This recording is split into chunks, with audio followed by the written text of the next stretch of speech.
industry standpoint, these things are very important and critical to what companies are looking for today. So quick overview of Monsanto business. So Monsanto Company, we consider ourselves a leading global provider of technology-based tools and agricultural products that improve farm productivity and food quality. Our mission, our mission statement is, we work to deliver agricultural products and solutions to meet the world's growing food needs, conserve natural resources, and protect the environment. And we try to stick to those in all the businesses that we pursue. So unlike what we used to be, Monsanto is a 100% ag company anymore. There's no more carpet or petrochemicals or anything in that area. So it's all 100% agriculture. So headquartered in St. Louis, we have our Hugh Grant is our CEO, not the good-looking guy who's an actor, but another Scottish guy by the name of Hugh Grant. We have 16,000 employees in over 320 locations worldwide. Last year, our net sales were $7.3 billion, which was the previous year was $6.3 billion, so 17% increase year over year. So obviously, business has been growing dramatically the last few years. And for anyone who's interested in careers or learning more about Monsanto, they can go to www.monsanto.com, and we actually have a career placement website on there and a lot of information posted. You can actually apply online for any jobs you might be interested in there. I think it's a good company to work for. They spend a lot of time trying to create a good environment for the workplace, and we've been recognized for that with several awards. So from R&D Magazine, Top 100 Product of the Year Award, 2004 International Business Award for Best Multinational Company, and we've also twice been named by Fortune Magazine one of the 100 best companies to work for in the U.S. And so that's something that they actually work very hard to achieve that status. They take it very seriously. They want to make it a place where people want to be. So a lot of emphasis on people development, people management, things along those lines. And as a technical person, sometimes it seems a little over the top, but I realize the importance that it has, and the skills that they encourage people to develop and foster are actually positive things, but sometimes difficult for us more technical people to get used to. A lot of feedback, and some of the things my Dow colleague was talking about, a lot of feedback, a lot of improvement. How can you better yourself? What kind of skills could I add that I don't currently have today? Identifying those areas of improvement on a person-by-person basis. We have a goals process that everyone goes through every year to identify gaps or areas of improvement, and they're targeted with and working on those each year. And at the end of the year, you're evaluated on how well you met those goals, and that impacts your bonus compensation at the end of the year. So obviously, a lot of emphasis on personal development. So just briefly to show, what we are as Monsanto, if you look at that slide there on the, I guess it's on the right-hand side, so gross profit by sector for 2006. Obviously, we've had a huge switch over the last few years.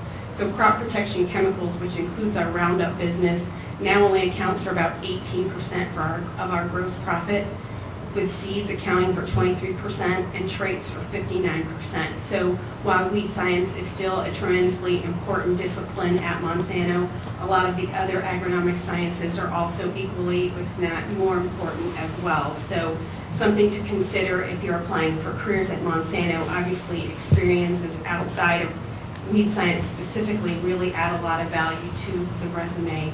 Also from a world standpoint, the U.S. contributes 82% of our total sales.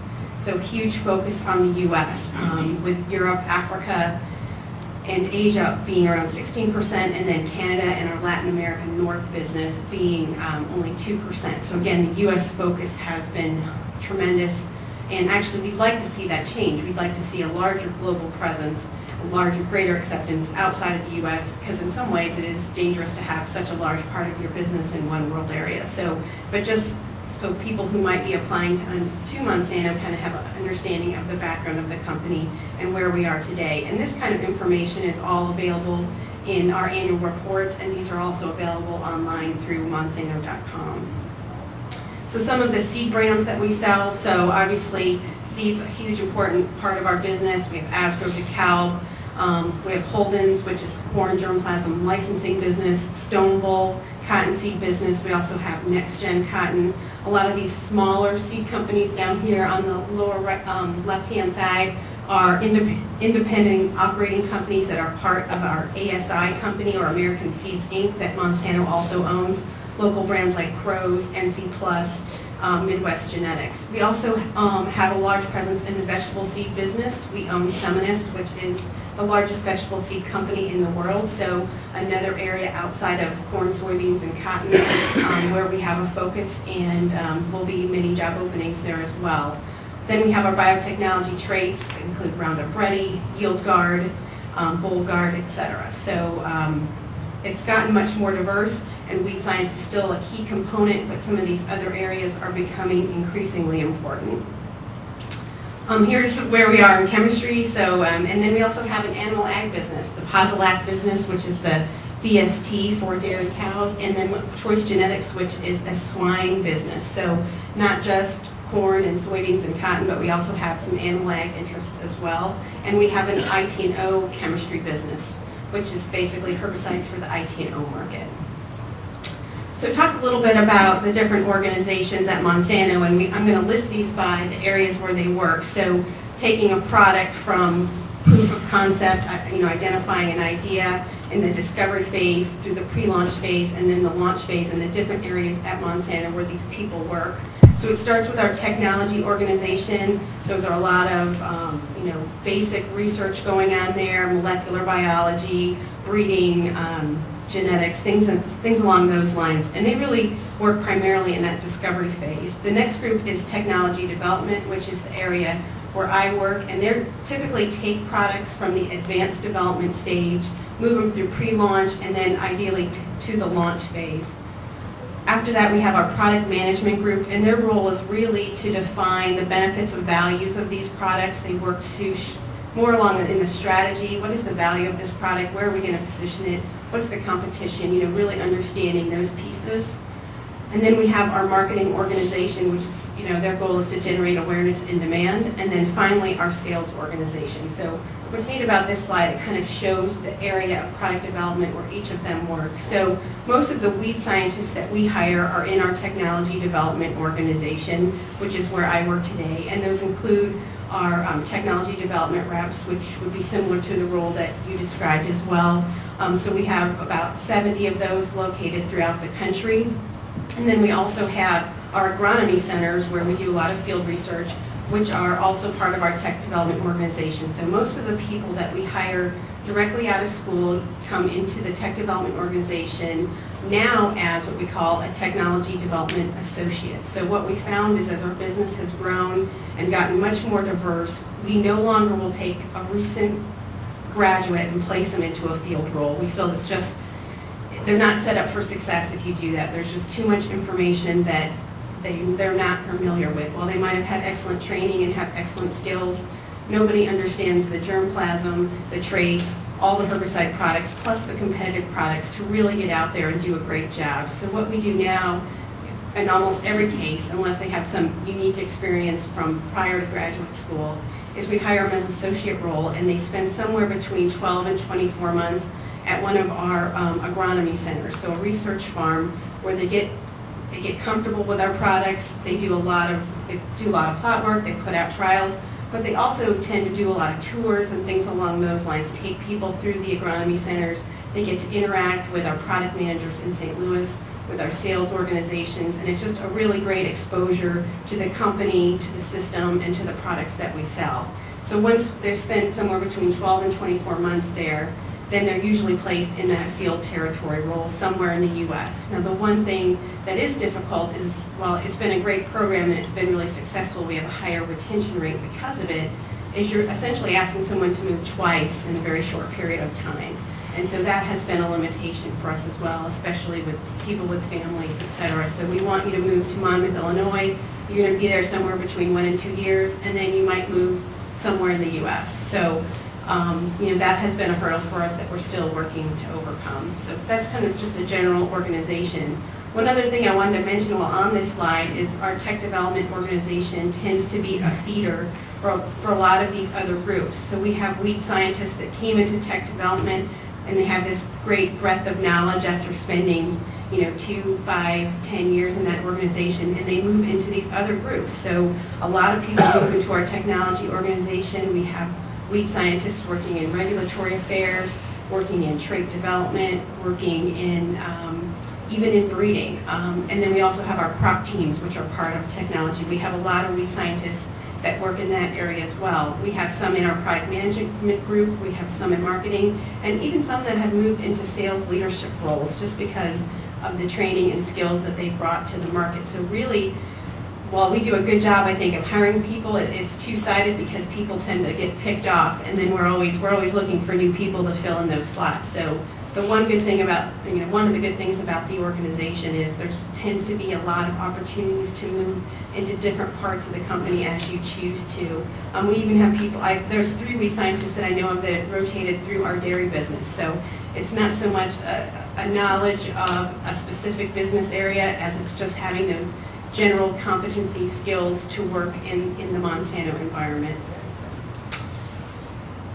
And again, this feedback, so a lot of crossover between these organizations is important. So what are our functional competencies? And I actually brought a list of what our key global competencies are as well. We've identified 5 of them that we focus on at Monsanto, and very similar to what they mentioned at Dow. So they are agility, initiative and foresight, results orientation, relationships and networks, and courage and candor. And I have a lot of information on here and probably don't have time to go through all of that, so I'll try to be brief here. So again, these aren't something that apply directly to weed scientists, but this is something we look for in any candidate we hire. And it really goes to predicting your success at the company and your ability to do a wide variety of jobs. And what we find is that weed scientists, while there are weed scientists coming into a tech development organization, on any given day, they never know exactly what they're going to be doing. I mean, you might have a plan, I'm going to go out and I'm going to put out this plot. The next thing you know, you get a call, you're running to a complaint, someone's unhappy, you get a call from St. Louis, we need you to do this. So this agility is incredibly important. Initiative and foresight, being able to really understand the market, see what we need, anticipate the needs of the future. Obviously, results orientation, getting the job done, is incredibly important. Relationships and networks is a huge one at Monsanto, and one thing that I've learned is you never know who you're going to report to. So it's really important to make sure you do a good job of getting along with everyone in the workplace, because there might be someone you don't like. Well, he might be your boss tomorrow, and then it might not be such a good situation. So that's been really critical. And then courage and candor. So we're really encouraging people to not to be rude or not thoughtful, but hey, if there's an issue that you think is contrary to what the Monsanto line is, but you think it's important, you're encouraged to bring that up, discuss it, bring up these issues so that we can identify them earlier rather than later. And then again, we have functional competency. So beyond that, in the interview process, we're going to look at your general understanding of science or agronomy, and that could be weed science, breeding, entomology, pathology, statistics or data analysis. And then, more issues kind of across disciplines. Verbal and written communication skills, incredibly important. Flexibility and open-mindedness, passion for product innovation and development. These are all things we look for in a candidate. Other areas of interest, so we like diversity. Whether it's cultural, gender, diversity in experience, or just general background.